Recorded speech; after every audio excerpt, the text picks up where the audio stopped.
परमेश्वर का धन्यवाद करेंगे कि एक बार फिर से हमें सुंदर अवसर दिया, सुनहरा मौका दिया कि मैं आपके सामने परमेश्वर के संदेश को बांट सकूं। इसके लिए आइए हम सबसे पहले छोटी सी प्रार्थना में जाएं। धन्यवाद धन्यवाद धन्यवाद धन्यवाद धन्यवाद देते पिता परमेश्वर, आपकी समस्त आशीष को धन्यवाद देते प्रभु जी। आपने हमारे दिन दिन हमारे को संभाला, हमारे को जांचने वाले, हमको परखने वाले, हमारे हृदयों को जांचने वाले प्रभु जी। हमें वह कलीसिया का मजबूत खंबा बनाए प्रभु जी। कलीसिया के प्रत्येक बच्चे बूढ़े जवान के लिए आपसे प्रार्थना करते हैं प्रभु जी। और विशेष प्रार्थना हम करते पापा की चंगाई के लिए प्रभु जी।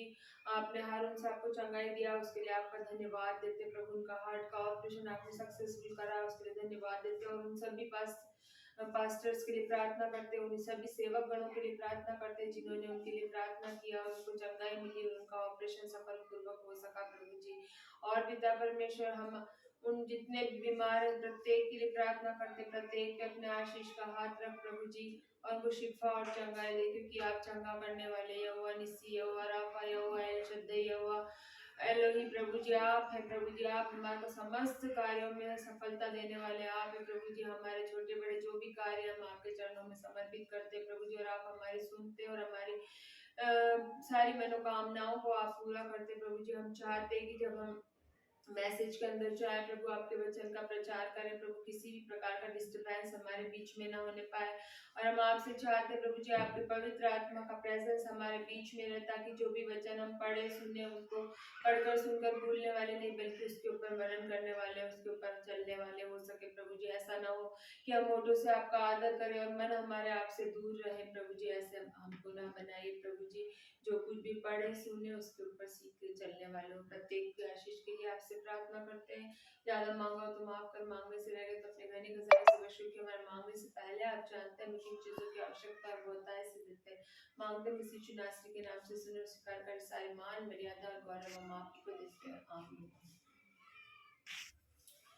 धन्यवाद देते हैं एक बार फिर से हमें आपके बीच में वचन शेयर करने का मौका मिला।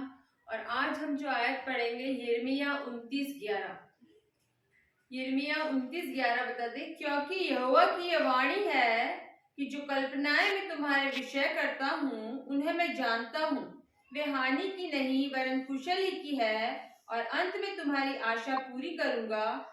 तब उस समय तुम मुझको पुकारोगे और आकर मुझसे प्रार्थना करोगे, और मैं तुम्हारी सुनूंगा। तुम मुझे ढूंढोगे और पाओगे भी, क्योंकि तुम अपने संपूर्ण मन से मेरे पास आओगे। परमेश्वर का ये वायदा है हमारे साथ में कि वो अपनी कल्पना जो भी हमारे विषय में करता है वो हानि की नहीं लाभ की होती है। इसे हम इंग्लिश में भी पढ़ेंगे। यिर्मयाह 29 का chapter 29 verse 11। I say this because I know the plans that I have for you. This message is from the Lord. I have good plans for you. I don't plan to hurt you. I plan to give you hope and a good future. आमेन। पवित्र शास्त्र वचन हमें बताता है, इस प्रकार बताता, स्वर्ग का बनाने वाला, स्वर्ग का बनाने वाला, ब्रह्मांड को रचने वाला, आकाश और तारों के नाम रखने वाला, हर एक जीव, हर एक पृथ्वी पर जो भी चीजें हैं उनको रचने वाला, उनको गढ़ने वाला, उनको बनाने वाला, सीमाओं को उल्लंघने बनाने वाला। अय्यूब ने लिखा है कि वो हथेली में समुद्र के पानी को नाप सकता है। परमेश्वर बिजलियों पर राज करता है। परमेश्वर आपसे प्रॉमिस करता है। परमेश्वर ने यिर्मयाह 29:11 में आपसे प्रॉमिस किया है कि वो आपकी हानि की नहीं वरन आपके लाभ की ही कल्पनाएं हमारे लिए। परमेश्वर हमारे बारे में कभी बुरा नहीं सोचता। हम कभी कभी विपत्ति में पड़ते तो हम लोग सोचते हैं कि यार ये विपत्ति हमारे ऊपर क्यों आ गई, या हमारे ऊपर ही इतने दुख क्यों आ रहे हैं। लेकिन परमेश्वर अपनी ओर से हमारे ऊपर कभी दुख नहीं भेजता। उसका प्रॉमिस है हमारे साथ में कि वो हमारे विषय में अच्छा ही करता है, जो भी करता है। अगर हमारे ऊपर कुछ परेशानी भी आती है तो वो हमारे आगे लाभ के लिए होती है, या हमारे जीवन में कोई समस्या भी आती है तो वो हमें कुछ सिखा के जाती है। क्योंकि जीवन में कई कड़वे अनुभव आते हैं जो हमें शिक्षा दे करके जाते हैं कि हमें कैसे जीवन में चलना है। इसराइलियों जब कनान के अंदर एंटर करने वाले थे, उन लोगों के बीच में युद्ध हुए। परमेश्वर चाहता था कि वो युद्ध विद्या सीखें, इसलिए परमेश्वर उन्हें ऐसे हटीली जाति के बीच में से लेके गया। परमेश्वर चाहते थे इजरायली शूरवीर हो, योद्धा हो, कहीं उनको जंगलों में रहना पड़े, उन्हें जंगल का अनुभव हो। दाऊद के जीवन में हमने देखा कि दाऊद को जब जंगल में से होकर बचपन से लेके बुढ़ापे जवानी उसका सब कुछ जंगल में निकला। क्यों? क्योंकि वो उसके जीवन का एक अनुभव था। परमेश्वर चाहता था कि वो उस अनुभव से कुछ सीखे। परमेश्वर उस चीज को करने के लिए रिस्पॉन्सिबल है जो वो हमारे विषय में सोचता है। वो जिम्मेदार है हमारे लिए, लेकिन वो चीज करने के लिए रिस्पॉन्सिबल नहीं है जो हम चाहते हैं।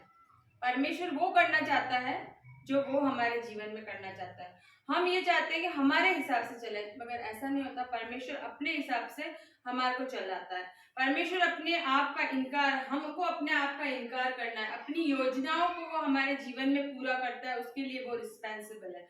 हम दूसरा शमूएल 4:4 में एक व्यक्ति की घटना पढ़ते हैं। कोई पढ़े शमूएल 2, दूसरा शमूएल 4:4। शाऊल के पुत्र योनातन के एक लंगड़ा बेटा था। जब यिज्रेल से शाऊल और योनातन का समाचार आया तब वह 5 वर्ष का था। उस समय उसकी ढाई उसे उठाकर भागी और उससे उतावली से भागने के कारण वह गिर के लंगड़ा हो गया और उसका नाम मेपीबोशेत था। यस, आमेन। यहाँ पे हम एक व्यक्ति की घटना पढ़ते हैं। दूसरा शमूएल 4:4 के अंदर शाऊल के पुत्र योनातन के एक लंगड़ा बेटा था। वो यिज्रेल से शाऊल और योनातन का समाचार आया तब वो 5 वर्ष का था। बेटा कितना वर्ष का था? 5 वर्ष का था। सिर्फ मात्र 5 वर्ष का छोटा बच्चा था। उसे धाई उठाकर भागी और उसे उतावली से भागने के कारण गिरकर लंगड़ा हो गया और उसका नाम मपीबोशेत था।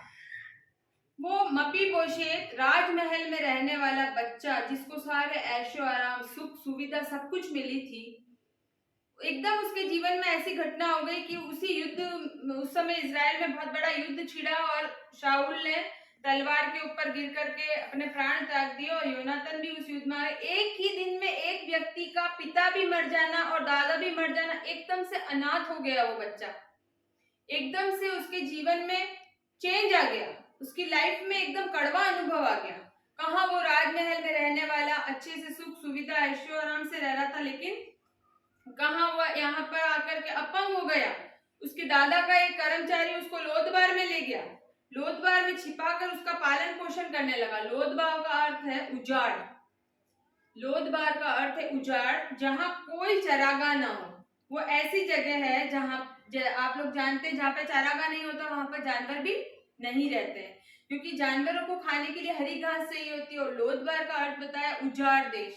एक तरफ वो बच्चा राजमहल में रहता था, एक तरफ वो बच्चा एकदम अभाव में आ गया, लोदबार में आ गया। मपीबोशेत को लोदबार में शाऊल का एक कर्मचारी लेके आया ताकि उसको छिपा कर रख सके, कहीं उसे कोई देख ना ले और उसकी मृत्यु ना हो जाए। जानिए, एक व्यक्ति जब जहाँ रहता है उस जगह का बहुत उसके जीवन में फर्क पड़ता है। ऐशो आराम में रहता था पहले, अब एकदम से अभाव में आ गया। शाऊल जो उसका दादा था, हमेशा दाऊद को मारने के लिए फिरता था। उसे पता चला कि अब दाऊद राजा बन गया है, तो उसके मन में एक भय समा गया कि उसने सुना था उसके दादा के बारे में कि वो हमेशा राजा दाऊद को मारने के लिए उसके पीछे पीछे फिरा करता था।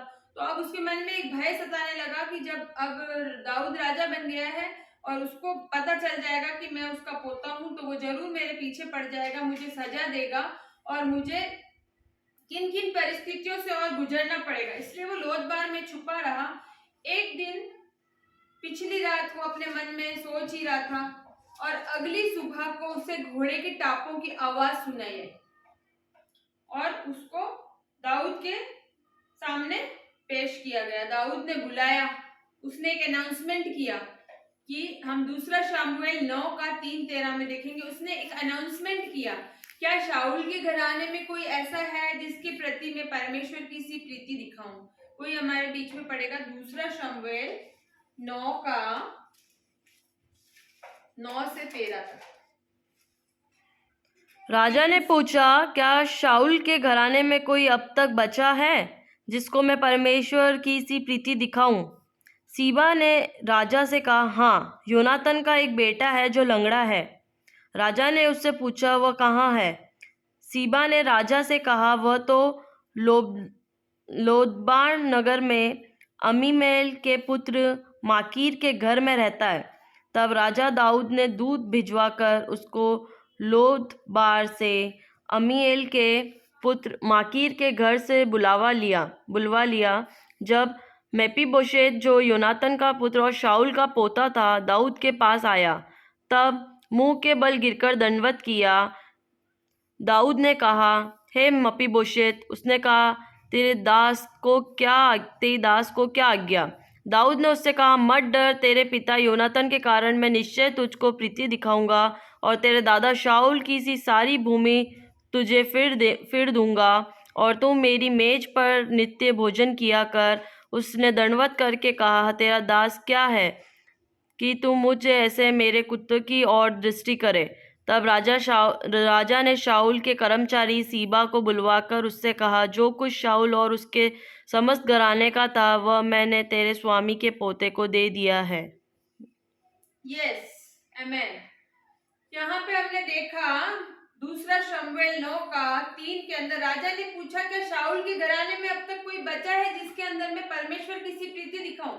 एक रात पहले वो डरा हुआ था कि अब दाऊद राजा बन गया है और मेरे दादा शाऊल ने उसके साथ में बहुत बुरा किया है, इसलिए अगर उसको पता चल गया कि मैं उसका पोता यहाँ पे रहता हूँ तो वो मुझे मार डालेगा। लेकिन उसका शाऊल का एक कर्मचारी उसको लेकर के लोदबार में छिपा दिया। लोदबार का अर्थ मैंने आपको बताया, उजाड़ दे, जहाँ कोई चरागाह नहीं, वहां कोई जानवर नहीं, जहाँ घास नहीं वहां जानवर नहीं। वो ऐसे एक दिन पहले वो सोच ही रहा था कि मेरे साथ अब आगे क्या होगा। अगली सुबह को उसको घोड़ों की टापों की आवाज सुनाई आई और राजा के कुछ कर्मचारी उसको पकड़ के राजा के सामने ले गए। उसने सोचा होगा मन में कि अब तो मेरी प्राण खतरे में पड़ गए, क्योंकि मेरे दादा शाऊल ने दाऊद के साथ बहुत बुरा व्यवहार किया, अब मेरे साथ भी दाऊद बहुत बुरा व्यवहार करेगा। लेकिन ऐसा नहीं था। योनातन अपने प्राण से भी ज्यादा दाऊद को प्यार करता था, वो दाऊद का खास मित्र था। दोनों ने अपने साथ वाचा बांधी थी कि वो दोनों बहुत अच्छे पक्के मित्र थे। इसलिए उसने कहा, क्या शाऊल के घराने में से कोई अब तक बचा है जिसको मैं परमेश्वर की सी प्रीति दिखाऊं? तब कर्मचारियों ने कहा, हाँ, उसका एक बेटा है, योनातन का एक बेटा है मेपीबोशेत, शाऊल का पोता, जिसको लोदबार में रहता है। तब उसको राजा दाऊद बुलाता है और उसको कर्मचारियों को कहता है कि ये मेरे साथ में नित्य मेरी मेज के ऊपर भोजन करेगा और मेरे साथ रहेगा। यिर्मयाह 29:11 में हमने देखा, ना बदलने वाली कोई चीज अगर है इस पृथ्वी पे तो वो यिर्मयाह 29:11 है। क्या पढ़ा हमने यिर्मयाह 29:11 में? कि जो भी वो हमारे विषय में कल्पनाएं करता है वो हानि की नहीं, हमारे लाभ ही की कल्पनाएं करता है। अगर कुछ ना बदले तो वो है परमेश्वर का प्रॉमिस जो वो हमारे जीवन में करता है। आपने देखा वो 5 साल का बच्चा जिसको धाई लेके भाग रही है, वो लंगड़ा हो गया, अपंग हो गया। पहले वो इतना ऐशो आराम से राजमहल में रहा करता था और एक दिन में उसके ऊपर ऐसा बीता कि उसका दादा भी खत्म, उसका पिताजी भी खत्म और वो एकदम से उसका कर्मचारी और उसकी पांव भी चले गए। दासी उसे लेके भागी और दोनों पांव टूट गए। तो भी उसके जीवन में समस्याएं आती रही, लेकिन उसने कभी परमेश्वर को इस चीज के लिए दोष नहीं दिया। परमेश्वर को हमेशा उसने धन्यवाद ही दिया होगा। और कलीसिया में भी हम कुछ लोगों को ऐसे देखते जिन्होंने अपनी लाइफ के अंदर बहुत बुरा टाइम देखा होगा, कई हार्ड दिनों से गुजरे होंगे, लेकिन हमें हमारा भरोसा मेपीबोशेत के परमेश्वर के ऊपर रखना है। जिस तरह से मेपीबोशेत ने अपना परमेश्वर पर भरोसा रखा और उसे फिर से राजशाही सम्मान मिला, दाऊद ने उसे पूरा वो सम्मान दिया। यहाँ पे हमने देखा कि उसने उसकी भूमि भी फिर से लौटा दी और उसने हमारे सारे चीजों को फिर से, उसको जो जीवन में देखा करता था, फिर से उसे वही ऐशो आराम दिया। मेपीबोशेत की सुधि लेने वाला परमेश्वर यहाँ है। मेपीबोशेत को राजमहल तक पहुंचाने वाला दाऊद नहीं है, मेपीबोशेत को राजमहल तक पहुंचाने वाला परमेश्वर है हमारा। उसकी सुधि लेने वाला परमेश्वर यहाँ है। परमेश्वर ने कहा, कदाचित तुम्हें रात को रोना पड़े लेकिन भोर को आनंद मिलेगा। एक दिन पहले वो लोदबार में था, अगली सुबह को वो राजा के महल में था। और मेपीबोशेत की जब दाई उसे लेके भाग रही थी, उसका बैलेंस बिगड़ गया, वो गिर पड़ा, लंगड़ा हो गया, लेकिन उसने जीवन में कभी भी उसको दोष नहीं दिया। हम पूरी बाइबल में, पूरे वचन में, हम दूसरा शमूएल में पढ़ सकते हैं कि मपीबोशेत ने कभी भी उस दाई के विषय में दोष नहीं लगाया कि वो दाई मुझे लेके भागी और मैं को लंगड़ा कर दिया। उसने कभी भी उस चीज के लिए उस दाई को, महल के अभाव की जगह में महल को छोड़ के आ गया तो भी उसने दोष नहीं दिया, महल से अभाव की जगह आ गया तो भी किसी को दोष नहीं दिया।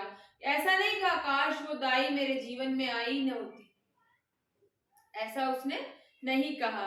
हमने बहुत से लोगों को कहते सुना होगा कि काश मेरा बिजनेस ऐसा होता, काश मेरी शादी उस लड़की से ना होती, काश मेरा एचओडी वो ना होता तो आज मेरा प्रमोशन हो गया होता, काश मेरी माता पिता समृद्ध होते, धनवान होते तो मेरी भी जिंदगी कुछ और होती, काश मेरे पास बंगला होता, काश मेरे पास गाड़ी होती, काश मेरे जीवन में ये ना आया होता, ऐसा समय ना आया होता। लेकिन मपीबोशेत ने कभी भी उस दाई को दोष नहीं दिया कि ये दाई मुझे लेकर भागी ना होती तो मेरे पांव लंगड़े ना होते, आज मैं अभाव में ना रहता। उसने हर परिस्थिति में परमेश्वर को धन्यवाद दिया। और हम लोगों को ऐसा करना चाहिए, हमको दूसरे पे कभी भी उंगली नहीं उठाना चाहिए, क्योंकि जब हम एक उंगली दूसरे की तरफ उठाते हैं तो पीछे की सारी उंगलियां हमारे को इंगित करती है। इसलिए हम सबसे पहले उंगली उठाना बंद करें और हमारे परमेश्वर को धन्यवाद देना शुरू करें, अभाव में किसी को दोष नहीं देना। दाऊद के मपीबोशेत को महल तक नहीं पहुंचाया था, स्वर्ग के परमेश्वर ने मपीबोशेत को परमेश्वर तक, महल तक पहुंचाया था। पहला शमूएल में हन्ना ने एक गीत गाया, परमेश्वर जिसको धूली पर से उठाता है, जिसको परमेश्वर को जिसका आचरण पसंद आता है वो उसे धूली में से उठाता है और उसे आधिपत्यों के संग सिंहासन पर बैठा देता है। हन्ना ने ये गीत गाया था कि जिसका आचरण परमेश्वर को पसंद आ जाता है उसको परमेश्वर धूली में से भी उठा करके और आधिपत्यों के साथ सिंहासन पर बैठा देता है। इस्राएलियों से वायदा, परमेश्वर का वायदा हमेशा इस्राएलियों के साथ रहा था, इसलिए मपीबोशेत भी एक इस्राएली था और परमेश्वर हमेशा इस्राएलियों की सुधि लेता था। उनको किस प्रकार का कष्ट आ रहा है, कहाँ उनके जीवन में कमी आ रही है, वो परमेश्वर ने पहले ही कहा अपने वचन में कि मैं तुम्हें सिर बनाऊंगा, पूंछ नहीं बनाऊंगा, तुम नीचे नहीं जाओगे, तुम हमेशा ऊपर की ओर ही रहोगे, ऊपर की ओर जाओगे। इस्राएली जब मिस्र से जा रहे थे, उन्होंने लाल समुद्र को पार किया, सीने पर्वत पर उनको वाचा का संदूक मिला, उसमें परमेश्वर की उपस्थिति का चिन्ह बताता है। उसमें 10 आज्ञाएं थी। जब वो मिस्र से जा रहे थे तो उनके पास एक संदूक था, वायदे का संदूक।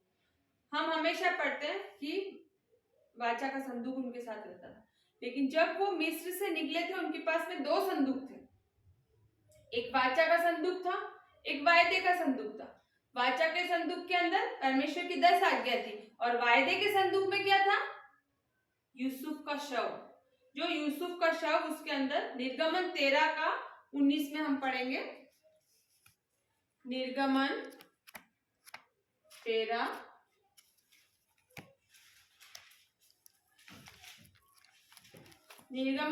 का 19 में हम पढ़ेंगे। और मूसा यूसुफ की हड्डियों को साथ लेता गया,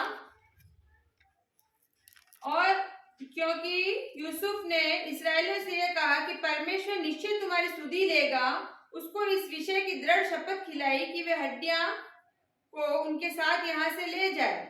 फिर उन्होंने सुक्कोत से कूच करके जंगल की छोर पर एताम में डेरा किया, और वह परमेश्वर ने उनकी इस चीज की याद दिलाने के लिए, यूसुफ ने कहा तुम मुझे यहाँ पे नहीं गाड़ना, तुम मुझे, उसकी बॉडी के ऊपर क्या करा गया, सुगंध द्रव इत्र वगैरह मला गया, मैं तुम्हें फलवंत करूंगा, ब्लेस्ड जगह पर लेके जा रहा है परमेश्वर उसे। इसके लिए यहाँ चिन्ह है, तुम मेरी मृत्यु के बाद में मुझको मिस्र में ना दफनाना। उसकी बॉडी को मसाले लगाए गए, भरे गए, और यूसुफ संदूक उठाकर, यूसुफ का संदूक भी ले जा रहे थे। लाल समुद्र पार करते समय उन्होंने सोचा होगा कि ये संदूक हम क्यों लाए, तब उन्हें याद आया होगा कि ये वायदे का संदूक है, क्योंकि परमेश्वर ने उनसे वायदा किया था कि मैं तुमको कनान में लेके जाऊंगा। इसलिए उसने कहा था मुझे मिस्र में ना दफनाना, मुझे मेरी जगह पर ही दफनाना। एक वर्ड हमारे बाइबल में नहीं आया है, किस्मत। कभी भी मपीबोशेत ने भी इस वर्ड का इस्तेमाल नहीं किया कि हाय मेरी किस्मत, हाय मेरा सौभाग्य, हाय मेरा दुर्भाग्य। बाइबिल वर्ड जो है, बाइबिल हमारी किस्मत पर विश्वास नहीं करती। लक शब्द बाइबिल का नहीं है। हमारी बाइबिल के अंदर इन चीजों पर विश्वास नहीं करती। मपीबोशेत ने भी ऐसे नहीं कहा कि मैं राजमहल से कंगाली में आ गया, हाय मेरी किस्मत। हाय, हमारा परमेश्वर अपनी कलम अपने हाथ में रखता है। परमेश्वर इस कलम से हमारे बारे में जो कुछ लिख देता है वो हमारे जीवन में पूरा हो जाता है। इससे पहले कुछ तय नहीं। अगर परमेश्वर ने हमारे लिए लिख दिया है तो उससे आगे हमारे लिए और कुछ तय नहीं हो सकता। इसलिए हमें यिर्मयाह 29:11 के ऊपर ही हमेशा चित लगाना है। एक बार फिर से कोई पढ़ दे यिर्मयाह 29:11।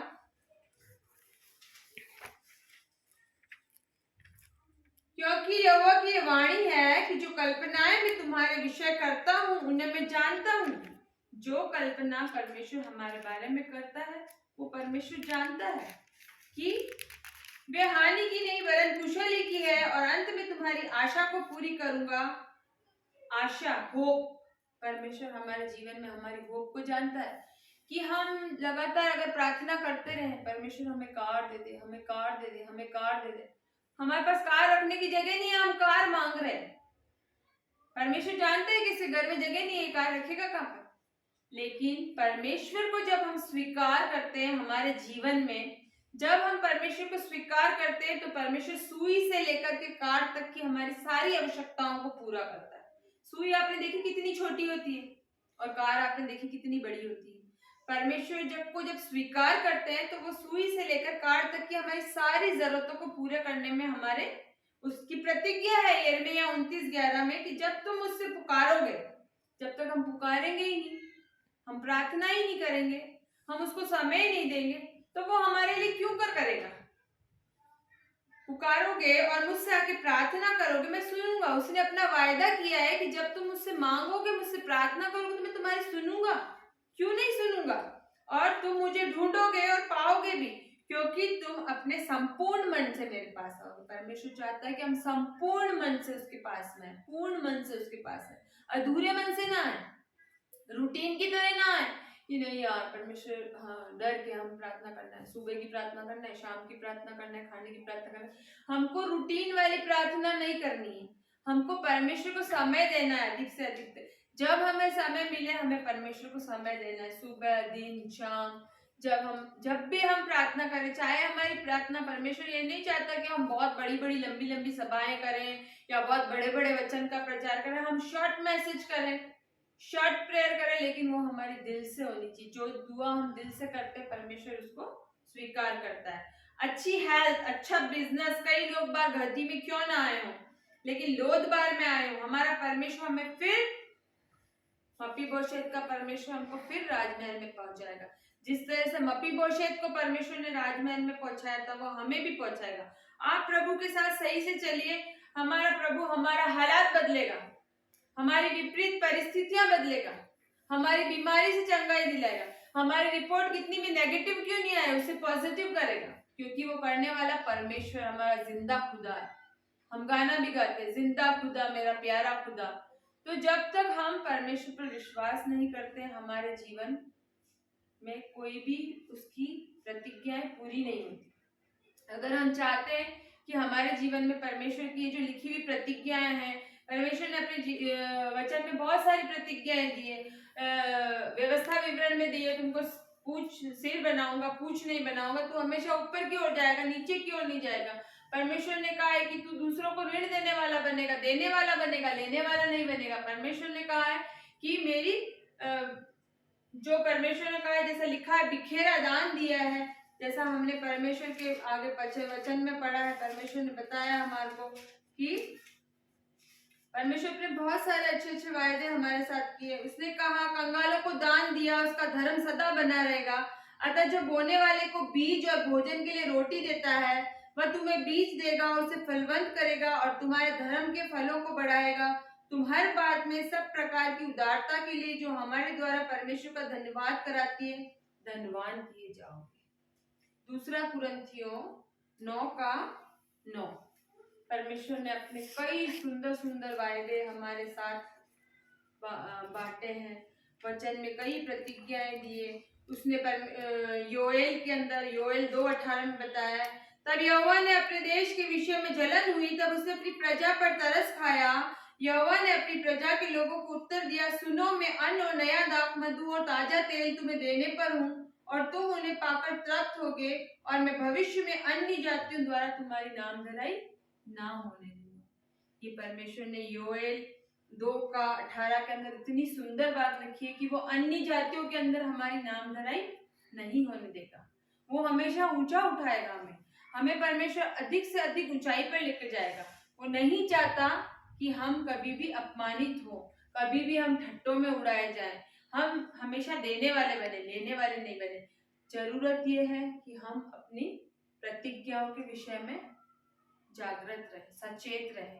हम हमारे जीवन में हमेशा परमेश्वर को स्वीकार करके चलेंगे तो मपीबोशेत का परमेश्वर हमको कंगाली से राजमहल की ओर ले जाने वाला है। वो हमारे जीवनों में सारी बातों को पूर्ण करने में सक्षम है, क्योंकि हम माता के गर्भ से हम परमेश्वर के बारे में सुनते आए हैं और उसने हम लोगों को संभाल के रखा है। जब से हम पैदा हुए तब से हमने अपना चित्त, अपना मन सिर्फ परमेश्वर के ऊपर लगाया। हमारा जीव और हमारा घुटना हमेशा परमेश्वर का अंगीकार करती है, परमेश्वर के सामने झुकती है, और हमें ज्यादा से ज्यादा वचन में अब उसकी प्रतिज्ञाओं को पढ़ना है, उसको स्मरण दिलाना है कि वो हमारे विषय में क्या कहता है। तो हम ज्यादा से ज्यादा प्रार्थनाओं में परमेश्वर की प्रतिज्ञाओं को बोलेंगे तो हमारे जीवन में हमेशा सफलता ही आएगी। मैं चाहती हूँ कि आपको यिर्मयाह 29:11 के द्वारा जो परमेश्वर ने हमारे जीवन में प्रतिज्ञा को पूरा किया है कि हमारी हानि के लिए नहीं, सब कुछ हमारे लाभ के लिए है, और वो हमारे जीवन में प्रत्येक आवश्यकता को पूर्ण करने में सक्षम है, जबकि हम संपूर्ण मन से उसके पास आएंगे तब। मेरे को आशा है कि आपको छोटा सा वचन समझ में आया होगा, और आपका धन्यवाद करती हूँ कि आप सब इसको प्रार्थना के साथ सुने। आमीन।